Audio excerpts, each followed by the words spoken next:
reading smut with the boys, falling in love, watching your soulmate slip through your fingers, spiraling deep into the abyss. This here is Goodnight Punpun, a coming-of-age story where we follow Onodera Punpun from childhood to early adulthood through first loves, broken families, crushing expectations, and the weight of simply existing. It's a story about depression, about trauma, and how sometimes growing up doesn't mean getting better. And, oh yeah, he's a crudely drawn bird. Quick disclaimer, yes, it is Punpun, not Punpun. Trust, I wish it was the other way around. But anyway, this is an incredible piece of media. I believe you should experience it, but it's also incredibly dark and doesn't shy away from trauma, and every form of it is on display, despite the fact that he is drawn so crudely. On top of that, I'll be spoiling the majority of the story, so if you haven't read it yet and want to go in blind, now's your chance. Pause the video, read it, and come back when you're ready. Please come back, I need the watch time. So as I said, we follow the life of Punpun, and let's just get this out of the way. There's no official explanation for why he's a bird. The fanbase is pretty split on this themselves, but there are two main theories. One, he's designed this way to make it easier for readers to project themselves onto him, kind of like a blank slate. Or, his bird form represents childhood freedom, but without wings, symbolizing the invisible limits placed on kids as they grow up. Like, either way, he's just a cute little bird guy, and he's in love. Enter Aiko Tanaka, the new girl in class, and to Punpun, the literal definition of perfection. While the main story revolves around Punpun and Aiko, there are two other key storylines that Goodnight Punpun spends a lot of time on. First, there's Yuichi Onodera, Punpun's uncle, and then there's Masumi Seki and Ko Shimizu, two of Punpun's childhood friends. The manga is constantly shifting between their perspectives and weaving their struggles into a larger narrative. Each of these characters adds another layer to the story, showing us that Punpun isn't the only one dealing with the weight of growing up. For the first few chapters, it's all pretty standard childhood stuff. Making up lies to impress your friends, crushing on girls, and of course, the boys dedicating way too much time trying to find adult magazines or videotapes. But instead, when they finally get their hands on one of these video recordings, it's been taped over, and instead of something exciting, they get a chilling manifesto of someone confessing that they may have murdered their entire family? Oh my god! While this does not actually have a huge impact on the story at large, what I believe the writer is trying to do here is help cushion you to what will eventually happen. Most mangas have over-the-top arcs, like in shonen battle manga. This helps you make believe that there's going to be more than it actually is, when you have to deal with the real stuff that will hit much harder. Before we move on to the manifesto and the rest of this chapter, let's get to learn who these people are. Seki has got really low self-esteem, and he's overcompensating by trying to act tough. We see this most clearly in a flashback later on of a picture of his drawing of his mom that is very tiny in compared to everyone else's, mirroring how he sees himself. Shimizu is playful and imaginative, but he's a total pushover. Bullies exploit him and his delusions. He likes to claim that he can shoot energy blasts like Goku or see the god of poop. And, yeah, he's going through a lot. Then there's Yuichi, Punpun's uncle, a serial cheater consumed by guilt, spiraling into his own dark thoughts. His biggest flaw is his appetite for women, which has wrecked multiple of his relationships. Aiko Tanaka. Outgoing, fearless, demanding in love, but it's all a mask. She copes by pretending, by lying about a glamorous life she doesn't have. As she grows older, that bright, confident girl fades, ostracized for being estranged and weighed down by the secrets she is forced to keep. And finally, Punpun himself. His family is a mess, a suicidal mother, a violent alcoholic father, and it's all shaping who he'll become, leading him down a path of self-loathing and emotional detachment. And none of this would hit hard without Inio Asano's art. Asano has this way of capturing raw human emotion like no one else I've seen in this medium. The sheer detail in his faces, genuine happiness, quiet sadness, or the terrifying hollow look of a person completely broken. It all feels scarily real. Finally, it's towards the end of the first few chapters, Aiko's real personality starts bleeding through. Punpun has been living with his uncle Yuichi after his parents split following a very abusive fight. It's here Aiko's mom is deep in her religious fanaticism, ranting about God to Yuichi, that Punpun walks in and sees Aiko with her. And Aiko never wanted Punpun to see this side of her, She's humiliated, furious, and she lashes out, immediately accusing him of lying about where he lived. And then, the promise happens. After their big blowout fight, she makes Punpun swear that one day they will run away together, and if he ever breaks that promise or lies to her again, she'll kill him.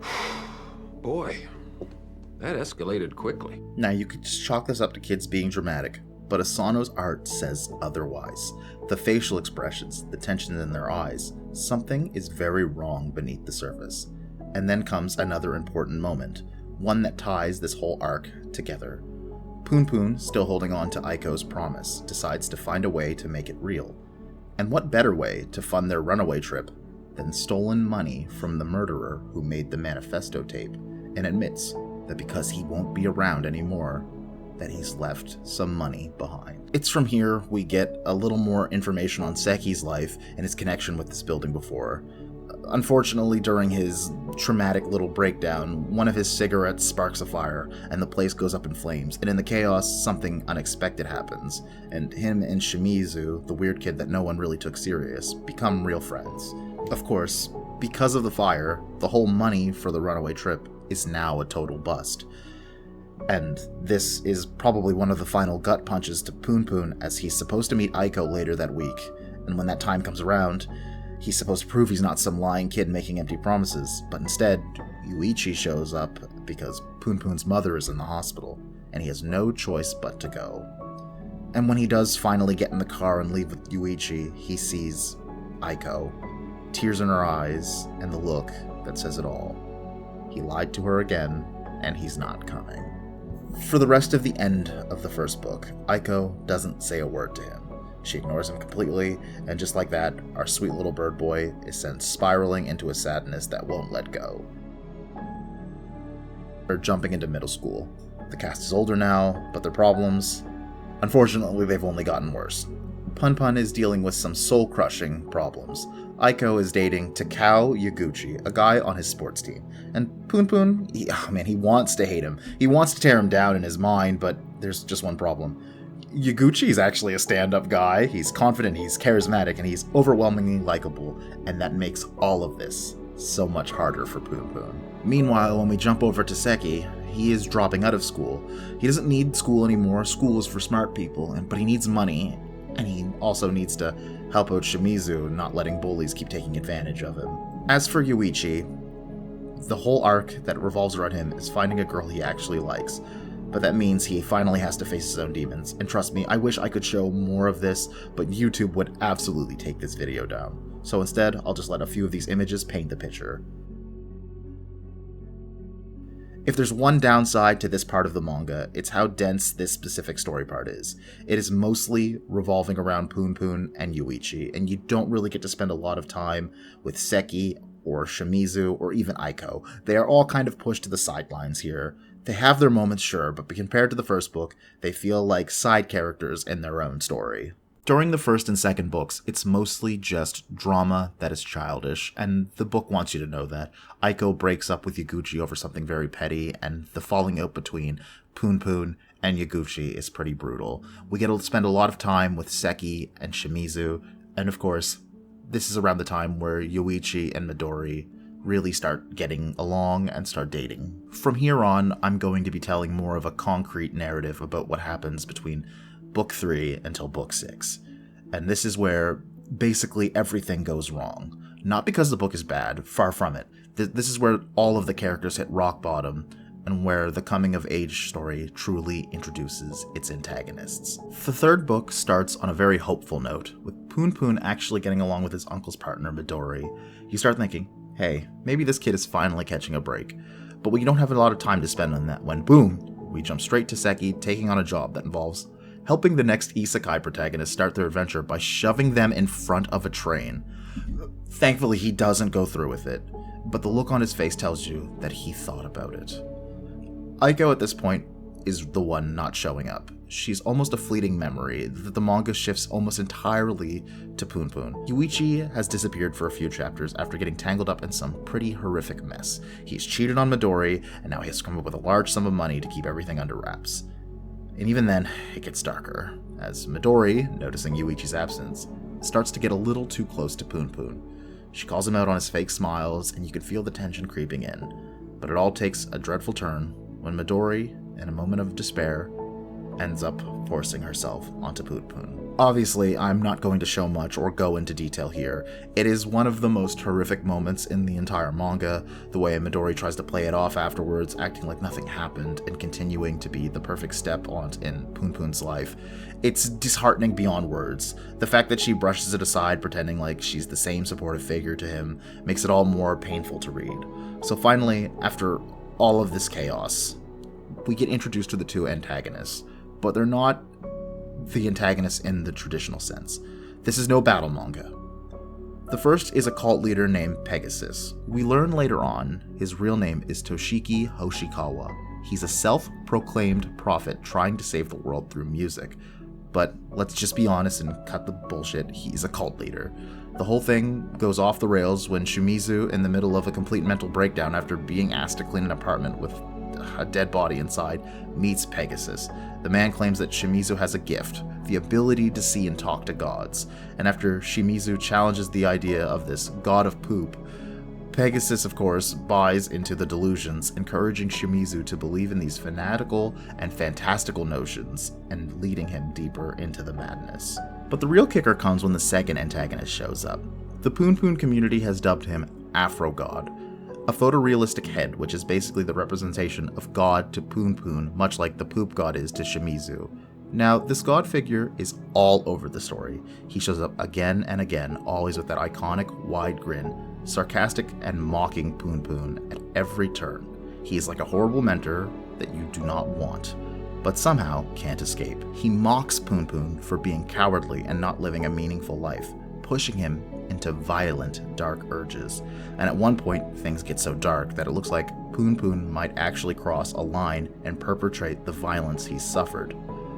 Thankfully, this doesn't happen, but you get a real sense of who the manga wants you to watch out for. It's about showing the subtle, insidious nature of manipulation and violence that keeps pulling at Punpun and everyone around him. Finally, I have nowhere else to place this. Every other member of the cult has weirder names than their leader, and I just want to say them all here. So, in no particular order, White Pig, Weekly Big Comic Spirits, Mama, Sweet Pretty Lonely Heart Fluffy Bro, Pow Pow Channel, Pussy Princess, Love Infinite, Having One Battery Left is Troublesome, Guardian Angel Gabogi Bogie, Echo Back, You are fucking, Ass Hamburger, Contrary, and Freezy. Finally, this book ends on a very dark note of Punpun's mother ending up in the hospital again. At this point, she's clearly going to pass away, and I'm just going to read right off the page just exactly what her final words are. Punpun, do you still hate me? I did a lot of terrible things to you. You know, I don't love you one bit either, because that's just the kind of relationship we have, right? So I've been jumping around a lot to keep everyone's attention for the algorithm. You know how it is. But in reality, a lot of this book needs to be read to enjoy the subtlety in words or how a character's facial reaction is to things. I will once again state right here, massive spoiler warning ahead. I will be talking about the final 3 books of Goodnight Punpun in their entirety, and it's one of the most depressing things I've ever had the experience of reading. After Punpun's mother passes away, we spend a lot of time with him, without the perspective of anyone else, during which he has moved out of Midori and Yuichi's home and has got his own place, and has stated if things don't improve around this time next year, he will end it all. And during this time, he has left himself alone and isolated. We see the bird transform into different forms and shapes, from something that looks absolutely terrifying, to the next day where he has become a simple geometric shape, specifically a tetrahedron. The visual representation isn't just a stylistic choice, it reflects his emotional state, symbolizing his broken, fragmented sense of self. Unlike a detailed human form, the tetrahedron lacks complexity and nuance, mirroring Punpun's inner turmoil and his struggle with identity. In geometry, it is considered the most stable, regular polyhedron. This idea is directly commented in Pegasus's arc. The tetrahedron is the most stable shape. This stability is reflected on and arguably the most stable moment in Punpun's life, when he stops opening up to others entirely. During this period, he follows a set of pre-programmed reactions to any situation, and he's never truly engaging with the world around him. His simple job, his simple house and routine, its existence form a life that is outwardly stable, but emotionally hollow. During this time or turmoil, he meets a woman. He had met her very briefly before. Her name is Sachi Nanjo, who reminisces on a time he commented on a painting she made, and how she would like to work with him. An important scene happens where he snaps back into the bird form again, and for the first time in a long time he expresses himself openly again. This will eventually happen a few more times, but it's important for you to see it right now. You get to see just how happy and expressive he is in this one moment. There's actually a few panels where he slips in and out of this triangle and back to Punpun to show the positive influence that Sachi is having on him. Let me make it clear, besides these moments of clarity, Punpun still treats Sachi rather poorly, and he is perpetuating the cycle of abuse. But Sachi refuses to give up on him, and it's around this time they start a relationship, and Punpun says goodbye to all of his previous affections for people he's liked. As we finally catch back up with Seki and Shimizu, they find Aiko Tanaka is back in town, who we haven't seen in some time, which Aiko promptly states that Seki's got the wrong person. It's not much longer he finds a magazine and confirms his suspicions, stating, "She sure sucks at faking her smile." All of this eventually culminates when, talking about girlfriends, Shimizu mentions that it would be too much of a hassle, as he would have to leave his mom behind, and that's when Seki starts to question how sane his best friend is. But while Seki doesn't have the emotional intelligence to notice he's hurt his friend's feelings, when Shimizu asks, "Am I a bother?" Seki doesn't give him a straight answer, and finally, we see a face we haven't seen Shimizu make, as he's finally starting to see things clearly for the first time ever. From here, Seki and eventually Punpun have blowout fights with Shimizu and Sachi respectfully, which pushes them away from each other and starting down the downward spiral as we close in on the final 40 chapters of the series. It's around this time that Punpun falls back into his destructive ways. He has a metaphorical death, not a literal one, but as a representation of all of his depression and everything else piling up, finally collapsing in on him. He starts telling people his name is Takashi after hearing his neighbors bang, and he starts seeing a new woman pretending to be someone he's not, all while acting like a psychotic, screaming in his mind about how fucking easy this all is. But he can't celebrate for too long, because Aiko walks back into his life. And you can tell that this has had a profound effect on him as they spend the next few days together, and he starts to become something almost inhuman to behold in every other panel he's in. During the rest of the week, they have some incredibly depressing conversations, and some that I will flash on screen for you to read, as I don't need YouTube ninjas coming down on me. And Aiko starts to tell Punpun that he's starting to scare her. There's another well-known panel that is shown, and you can really see how both of these people just bring out the absolute worst in each other. It's around this time Sachi and him make up before this situation can be resolved. It's too late, and Aiko is pulling him back into a world that he thought he escaped. And she says simply, "Thanks for waiting for me," during which she states that seeing him is the only time she's smiled naturally. Though I'm on Seki's side here, because if this is her real smile... oh god. We get Aiko's backstory here about her abusive religious mother, and honestly, you start to feel bad for her as well as Punpun, and you're starting to wonder if it's a good thing that they found each other again. But the next few scenes say otherwise. Firstly, we get a callback scene where, as a kid, he left Aiko behind. They show Sachi waiting for him, and at this point, there's no turning back, and he has to keep moving forward. Afterwards, there is an incredibly uncomfortable scene with Punpun meeting Aiko's mother, where Aiko gets berated and talked down to and struck, and you keep telling yourself, surely it can't get any worse. That is until they state they are going to leave together, and Aiko is going to leave her on her own. And her mom grabs a knife and charges Aiko. And I'll let these next few panels play out, and we're now truly at a point of no return. At this point, this is where they drive out into the wilderness and bury the body. They are now murderers in every sense of the word, and we follow their journey to evade police. They promise to get to Kagoshima to spend their life together like they agreed to do when they were kids. It is here the trauma-bonded pair really fall into the cycle of abuse and proceed to become even less than what they were. From Aiko finally coming to terms with that they killed her mother, she starts to have a mental breakdown. Punpun tries to calm her down, but when he covers her mouth, she bites him, and he inevitably hits her so hard, he punches a tooth out of her mouth. And yet, regardless of every bad thing they do to each other, they stay together. It's around this time we jump back to Seki, who's been getting into deeper trouble, along with the continuing gap between him and Shimizu, even going so far as to continue pushing, "Are you still hanging around that cult?" At this point, his expression is one of nothing but frustration, and another well-reposted panel. Seki says, "What is up with everyone flying off the handle over the most trivial things? Haven't these people ever heard of a middle ground? God damn it, take it easy, for fuck's sakes." It's around this time we get to jump back to Shimizu with Pegasus, where he's still talking about how he will change the world, and other characters we've met earlier are shown to be following him, and he starts to mention this thing called a dark spot.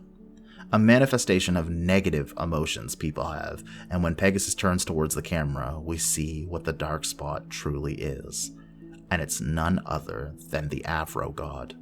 Now, of course, I have no confirmation about this, but I believe what Afro God represents is the cycle of violence. Whether it's through relationships or the intergenerational abuse, which is a cycle of violence that occurs when violence is passed from parent to child or sibling to sibling. Straight from an article, children exposed to domestic violence are likely to develop behavioral problems such as regressing, exhibiting out-of-control behavior, and imitating behaviors. Children may think that the violence is an acceptable behavior of intimate relationships and become either the abused or the abuser. And from what I've read, Inio Asano at first had no idea what Afro God was supposed to represent. Mostly that it was funny at first, but he kept finding him adding him places, and this is where he finally found a place for him to fit in the narrative, and honestly, it's terrifying, but I think it's brilliant. That is, until Inio rips the band-aid off in this section, and this conversation happens. Trust is all that's holding our relationship up. Do you understand? You have to make sure I can always trust you. Punpun responds, "So what exactly should I do then?" And Aiko responds in kind, "How about we get rid of one of your eyes? All you have to do is keep your eyes on me. So wouldn't you think it'd be more convenient if you only had one eye to keep track of?" And 2 words. The moment is concluded, as Punpun says, "You're right." It's from here you know all bets are off at this point. Neither of them are good people, but you know that they will continue down this path of destruction. I've been told it's around this point that most people stop reading, and I don't blame them. These are extreme situations to be visually a part of, but sadly, tons of people have lived this experience of abuse, and thankfully, there's no jokes made at any of these moments. Everything is taken very seriously, and every situation is given its proper time to sink in and remind you that none of this is okay. It's also around this time a few things happen, where Sachi starts looking for Punpun, and ends up meeting Yuichi. Punpun, because of his injury, catches a fever and passes out while walking the street, and has flashbacks of every person he's met up to this point. And once again, the only time we see him as the bird happy again is when he remembers Sachi. It's also around this point where she draws a picture to try to remind herself of him, and we get to see about 80% of what he actually looks like. It's around this time where we're shunted back to Punpun and Aiko, where he's googling tons of different things at a computer cafe that they have stopped at, and you can just see where his mind is at this point. He can't believe things have gone this far, and we experience even more of the 2 terrible people continuing to be terrible to each other. Even witnessing a scene where Punpun attacks a man for leaving a can on the ground just because he has no normal way to express himself and get all of these feelings out. At this point, we're closing in on the actual finale, with about 10 chapters left of the final 40. And halfway there, there's a trip where they take a ferry from Kagoshima to Tanegashima instead. I'm sorry also if I'm butchering these names. Aiko mentions this is where she wants to live, as she loves how it looks. Aiko then broaches the topic of children. Punpun, of course, initially brushes it off, stating, "I do think it would be nice if there could come a time when we could just have fun talking about ifs and if-nots. No matter how pointless it is, I feel really happy right now. I'm so glad I was able to meet you in this life." Surprisingly, Punpun is back to being a bird again. Finally, there's some happiness between them, and I believe it's been said that this isn't a moment the reader is supposed to believe Punpun went back to who he was, but that it's Aiko's view of the person she fell in love with finally coming back in this brief moment of clarity. Because it doesn't last long, and much like the beach they are on, the waves wash everything away, and we are left on this panel. It's here we learn the reason Punpun picked this area.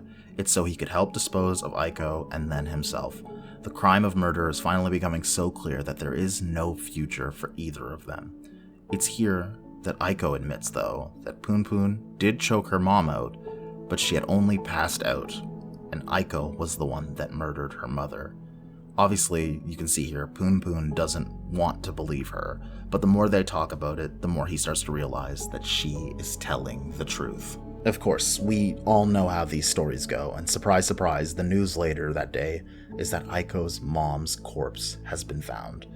And from here, a lot of things start to happen all at once. Shimizu goes to the cult where they are getting ready to do what all cults do to get their message across. Aiko and Punpun are now on the run to evade police, now that Aiko is being looked for. And finally we jump to Seki, who's gone to the cult complex that is now on fire with his best friend inside. It's here the story focuses in on each individual character, with Seki overcoming his fear of fire, with the only thing on his mind is saving his best friend. We get some truly horrific final sights of the cult members who have been people filling up random pages in the book, who we've been getting to know very well, knowing full well we will never see any of them again.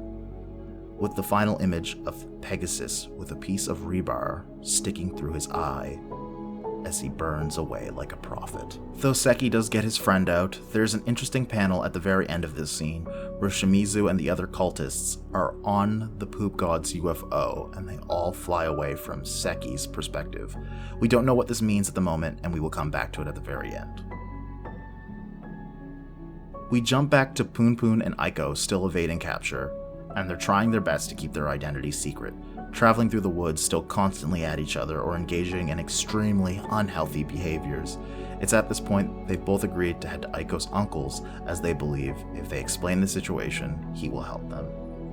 However, they get to the place and it's abandoned, and it seems like this was all for naught. We start to notice the dark spot and Punpun have become a singular entity, to the point he's appearing on every panel, and there's a lot of just art with no words to express truly how lonely and separated they are from themselves, others, and reality. It's here in chapter 139 we get one of the most unsettling few panels. There's only so much I can show here, but Punpun wakes up and can't find Aiko, and as he looks around the abandoned home, he finally finds her, and she's taken her own life. And though we can't see Punpun's reaction, even the dark spot has reacted to the situation. He retrieves her, takes her as far as he can, and attempts to call for help, but hangs up when he realizes at this point there's nothing he can do. Some kids cross his path and he asks them to watch her while he goes for help, as she's just sleeping. However, when he returns, she's gone, and so are the kids.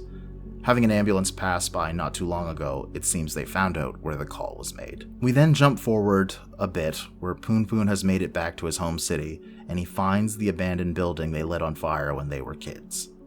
And it's here that the dark spot attempts to lure him into the abyss, just like it possibly did for Aiko. And he agrees, but only because he plans on getting rid of Afro God. Okay, this is End of Script Minerva, and we're here to talk about theories on this final chapter, as there's only one chapter after this part.